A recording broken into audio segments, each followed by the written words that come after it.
நம்ம இந்த உலகத்தோட முதல் பேரரசன் யார், அவர் எந்த நாட்டை சேர்ந்தவர் அப்படிங்கிறத பற்றி இந்த காணொலியில் நாம் பார்க்கலாம்.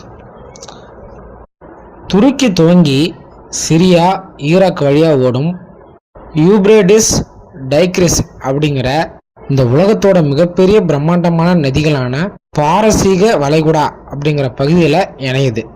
இந்த இரண்டு நதிகளுக்கு இடைப்பட்ட பகுதியில் அந்த நதிகளோட கரையில் முதல் நாகரிகம் தோன்றியது. இங்கே தான் மெசபடோமியா அப்படிங்கிற நாகரிகம் பாபிலோனியாவில் தோன்றியது.